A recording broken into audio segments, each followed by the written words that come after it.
ከዛ በማውጭ ነው ሳይ እንዴት ደስ እንደሚል እኔም በጣም ደስ ብሎኛል። አየሁ ጋር ተጠርፍ ነው እናመሰግናለን። አረት ያለ ይሄ እኮ የኔ ስራ ግዴታ ነው። ባይሆናችን ነው መስከና ይሄሽ ስለተሽ በጣም እናመሰግናለን። እኛም እኮ በዚህ መናወራ ይሳገኝ ስናወራ ነስቸውት ነበር ነገር እስካሁን ካንደስ ወጣች አንተ እኮ በጣም ጥሩ ነው ያማሰሽ ነው ታዲያ የኔናችን ማለት አለብኝ።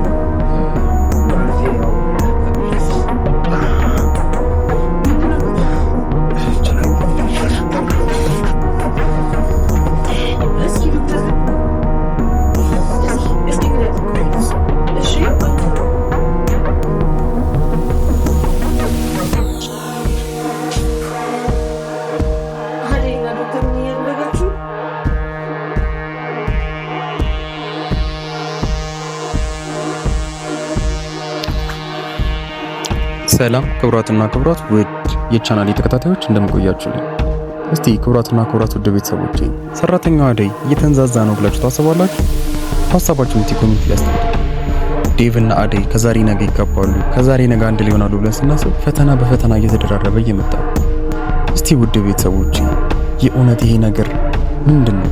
ምክንያቱም ከዶክተሩ ጋር ሁላ ችግር ተፈጥሮ እንደሚያፈቅራት ነግሯት ሁሉ ነገር ተበጣብጦና ሰላም ሁሉ ደፍርሶ ድጋሚ ዶክተር ክፍል ሄዳ በእርግጥ እሷ ምንም ክፋት የለባትም። እንደውም በጣም ሞኝ እንደሆነች በዚህ ክፍል ማረጋገጥ ይቻላል። ምክንያቱም እንደሚያፈቅራት የነገራት እሱ ደግሞ አውቆ አይን ውስጥ የሆነ ነገር እንደገባስ መስሎ ወደሱ እንድትጠጋ አድርጓታል። ሌላው ነገር ደግሞ የኔና ያንቺ ግንኙነት ከጓደኝነትና ከዶክተርነት የዘለለ ነው ሲል ተደምጣል። ምን ማለት ነው ውድ ቤተሰቦች? እንዴት ትዳር ያላትን ሴት ለማማለል ይሞክራል ዶክተሩ? ይሄ ነገር ተገቢ ነው ብላችሁ ታስባላችሁ? ዴቭ እና አደይስ መቼ ሆኑ የሚጋቡት? ይሄ ነገር በጣም ጥያቄ ውስጥ የሚያስገባ ነገር፣ ምክንያቱም ሁለቱም ፈተናቸው እየበዛ ነው። አደይም ተነስታ ዶክተሩ ጋር እንደዛ ተጠግታን ለማስጠጋት ሞክራ በጣም ነው የሚያናደው። ባለቀ ሰዓት ሊዱም ቢሆን ደርሳባቸዋለች። እንግዲህ ይህ ነገር መጨረሻው የሚያምር አይመስለኝም። ምክንያቱም ቀጥታ ደውላ ለዴቭ ተነግሯለች ወይም ደግሞ በአካል ተነግሯለች ብዬ አስባለሁ። እስቲ ውድ ቤተሰቦቼ ዶክተሩ እነዛ ሁላ ፍቅረኛ የሌላቸው ትዳር የሌላቸው ሴቶች እያሉ ትዳር ያላት ላይ ሙጭጭ ማለቱ ተገቢ ነው ብላችሁ ታስባላችሁ? እኔ ግን ተገቢ ነው ብዬ አላስብም። እስቲ የዶክተሩ ስነ ምግባር ያነወራችሁ ወይም የተናደዳችሁበት ይህን ቪዲዮ ላይክ አድርጉ። ሰራተኛዋ አደይ ክፍል 264 ሲለቀቅ በዚህ በቻናላችን በኢትዮጵያ ሚዲያ ስለምንለቅላችሁ ይህንን ቻናላችንን ሰብስክራይብ በማድረግ ቤተሰብ መሆናችሁን በፍጹም እንዳትረሱ። እናመሰግናለን። የቀረው ፍቅር ያልያዘው እሱ ብቻ ነበረ። እሱም ፍቅር ያዘው። ሩታና ሊዲያም በዶክተሩ እየተጣሉ ነው። ይሄ ፍቅር የተከለከለ እየሆነ ነው። ልክ እንደ ቃና ፊልሞች እንደምንመለከተው አንዱ አንዱን ሲያፈቅር አንዱ ሌላኛውን አያፈቅረውም። እሱ የሚያፈቅረው ሌላ ሰው ያፈቅረዋል፣ እሱ የሚያፈቅረው ሌላ ሰው ያፈቅረዋል እያለ እንደዚህ እየሄደ ነውና እስቲ ወደ ቤተሰቦች ምን ታስባላችሁ? ማን ከማን ጋር ይመጣጠናል ብላችሁ ታስባላችሁ? ዶክተር ከአደይ ከሩታ ከሊዲያ ከማን ጋር የሚመጣጠን ይመስላችኋል? እስቲ ግምታችሁን አስቀምጡልን።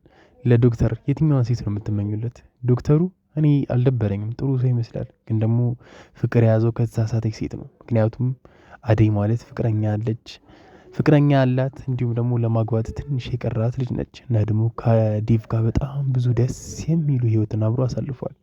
ክቡራትና ክቡራት ቤተሰቦቼ ይሄ ልጅ በሁለቱም መካከል ገብቶ በሚጠብጣቸው እኔ በጣም ደስ የሚለኝ፣ ምክንያቱም ሁለቱ አንድ ላይ በጣም ነው ደስ የሚሉት አይደል? ወደ ቤተሰቦቼ እናንተስ ምን ታስባላችሁ? እስቲ ሀሳባችሁን ኮሜንት ላይ አስቀምጡልን። በሌላ በኩል ደግሞ ፍቅር አለች። አይ ፍቅር አሁንም እየበጠበጠችው ነው ይህንን ቤት። በስማም ከሰራተኛዋ ጋር ከአሹ ጋር ከአደይ ጋር ከለሊ ጋር ከእያንዳንዳቸው ጋር መስማማት አትፈልግም። ምን አይነት ጸብ የምትወድ ምን አይነት ጸብ የምታፈቅር ልጅ ነች? ምን ያህል ነው እንደዚህ የሰው ልጅ ሰይጣን ራሱን በአካል ሊመስል የሚችለው? ኧረ በስማም በጣም የምትገርም ሰው ነች። እስቲ ክቡራትና ክቡራት ውድ ቤተሰቦቼ ይህ ድራማ እያለቀ ይመስላችኋል?